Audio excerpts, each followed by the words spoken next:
Hello বন্ধুরা, welcome to my channel. তোমরা সবাই কেমন আছো? আশা করি তোমরা সবাই খুব ভালো আছো। আমিও তোমাদের আশীর্বাদে দারুণ আছি। তো যাই হোক, এখন আমি ছাদের ঘরে চলে এসেছিলাম, ভেবেছিলাম যে একটু রেস্ট নেবো, কিন্তু কি বলো তো, আমার কপালে আর রেস্ট নেওয়া কোথায়। তো যাই হোক, আজকে তোমাদের বলে দিই যে সকাল থেকে উঠে মানে বাসি কাজকর্ম যেটা সেটা সেরেছি। সারার পরে তারপর একটু ছাদে এসেছিলাম, এসে মানে বলবো যে হাতে একদম সময় নেই যে আমি ব্যায়াম করব বা কিছু করবো। তো যাই হোক, ব্যায়াম করার সময় ছিল না বলে পুরো একটুখানি ছাদটা একটু দৌড়াদৌড়ি করলাম, এমন করে একটু দৌড়ে নিলাম, 4-5 বার ঘুরলাম। আর লাফ দড়ি নিয়ে আসতেও ভুলে গেছিলাম। তো যাই হোক, আমি এমনি লাফিয়ে নিয়েছি গুনে 100 বার। লাফি নেওয়ার পরে বলবো যে 7টার সময় উঠেছি, 7:30টার মধ্যে নিচে চলে গেছি।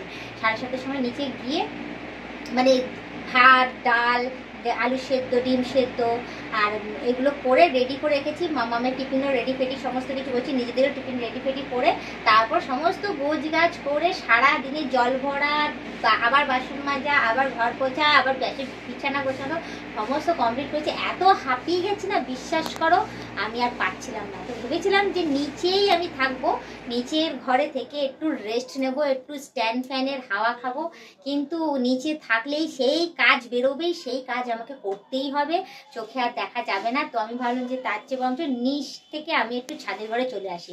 এবার যেহেতু শীত পড়ছে, আমি এখন প্রায় সময় ছাদের ঘরে আসবই। তো আমি ভাবলাম যে যার কি, আমি আজকে কেন না যাবো না। তো যার জন্য আমি ভাবলাম যে নিচে শীত যখন পড়ছি আস্তে আস্তে করে, তো আজকেও আমি যাবো। আজকে কি করেছি, সমস্ত কিছু ওখানে বাদ দিয়ে রেখে আমি কি করেছি, ছাদের ঘরে চলে এসেছি।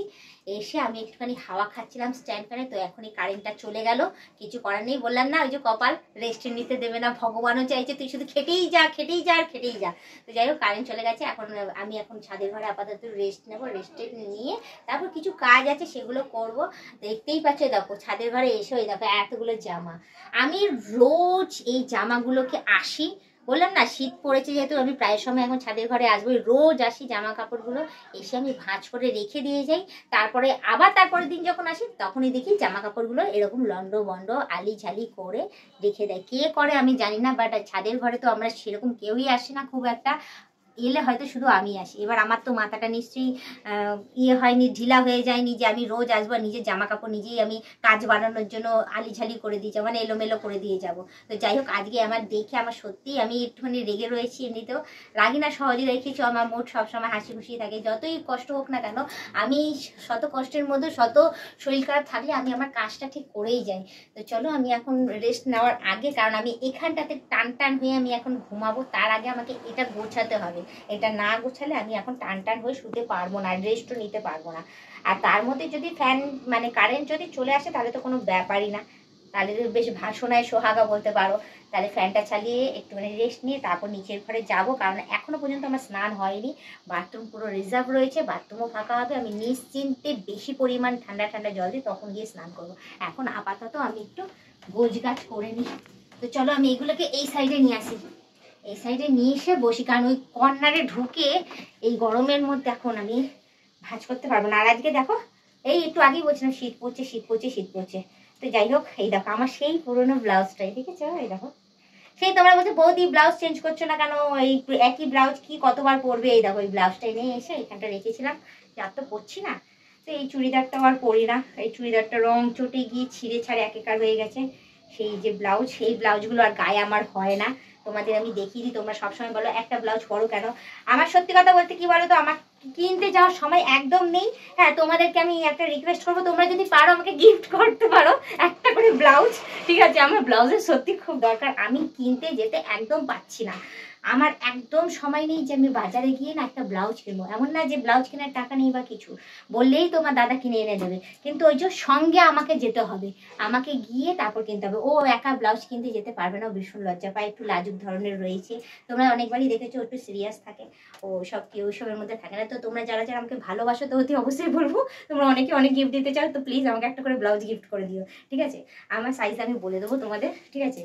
আমাকে মেল করো, আমার সাইজ আমি তোমাদেরকে বলে দেবো, সেই সাইজ অনুযায়ী আমাকে একটা করে ব্লাউজ গিফট করে, সুন্দর সুন্দর তোমাদেরই পছন্দ মতো, তোমাদের যেই কালার পছন্দ হবে সেই কালার, যে ডিজাইন পছন্দ হবে সেই ডিজাইন। আমার সব ডিজাইনই চলবে, অসুবিধা নেই, শুধু আমার গায়ে ফিটিংস হলেই হলো, ঠিক আছে? তো দেখো, এই দেখো তোমাদের সাথে কথা বলতে বলতে এদিকে আমার সমস্ত কাপড় চোপড়গুলো আমি ভাঁজ করে দিয়েছি। এই দেখো, দেখে নাও আজকে তোমাদের সামনে প্রমাণ, ঠিক আছে? এই যে আমি ভাঁজ করে এগুলোকে এই সাইডে আমি সরিয়ে রাখছি। এদিকে চাদরটাও দেখো, চাদরটা একটু গুজিয়ে এই সাইডে সরিয়ে রাখলাম। এবার জানি না, এরপর আমি ভেবে রেখেছি একটা মোবাইল আমি রেখে দিয়ে যাবো, ক্যামেরা অন করে দেখবো কি ঢুকে এটাকে ইয়ে করে, এলোমেলো করে। তো যাই হোক, আমি হাঁপিয়ে গেছি। এবার আমি একটুখানি ঘুমাই টান হয়ে। ওহ বাবা, সারাদিন কাজ করতে করতে মানে আমি যেন হাঁপিয়ে যাই। তোমাদের যদি আমি একবার দেখাতে পারতাম না সারাদিন আমার কি করতে করতে যাই। সকালের টিফিন আমি করি 11:30 12টার সময়, আর দুপুরের খাবার খাই বিকেল 4টে 4:30 সময়, আর রাতের খাবার আর টিফিন করি না বিকেলের সন্ধ্যের দিকে, রাতের খাবার খাই একেবারে 12টার সময়, 12টা 12:30 সময়। তো যাই, সেই কাজগুলো যদি তোমাদের দেখাতে পারতাম না তাহলে তোমরা বুঝতে পারতে যে মিলি বৌদি এত কেন খাটে আর এত কেন ব্যস্ত থাকে। আর তার মধ্যে তোমাদের ব্লগ ভিডিও দেওয়া, রিলস করা, চতুর্দিকে সমস্ত কাজ আমাকে করতে লাগে। তো যাই হোক, তার মধ্যে মাম্মামকেও সামলাতে হয়, আবার তোমার দাদাকেও সামলাতে লাগে, তাকেও টাইম দিতে লাগে। এমন না যে টাইম দিই না, আর তোমাদেরকেও সময় দিতে লাগে। তো যাই হোক, আর বেশি কথা না বাড়ি, রেস্ট নিতেই তোমাদের বলি, তোমরা আমাকে যারা নতুন দেখছো তারা অতি অবশ্যই আমাকে সাবস্ক্রাইব করে দিই, বেল আইকনটা টুক করে টিপে দিও, অল নোটিফিকেশনটা অন করে দিও। আর যারা এখনো পর্যন্ত মেম্বারশিপ নাওনি তারা তাড়াতাড়ি করে মেম্বারশিপটা নিয়ে নিও। পারলে তোমাদের বন্ধু বান্ধব যতজন আছে সবাইকে বলো মেম্বারশিপটা না যাও, নিলে ভালো কথা, নাহলে তোমরাই দেখতে থেকো, তোমরাই টিকে থেকো, এভাবে আমাকে হেল্প করে যেও, ঠিক আছে? ও, তো আজকের ব্লগ ভিডিওটা আমি এখানেই শেষ করছি। আবার অন্যদিন অন্য কোনো সময় ব্লগ ভিডিও নিয়ে হাজির হয়ে যাবো। আজকের মতো টাটা, বাই বাই। সুস্থ থেকে এভাবে আমাকে দেখতে থেকো, আমার পাশে থেকো, আর আমাকে প্রচুর পরিমাণে সাপোর্ট করে এগিয়ে নিয়ে যাও।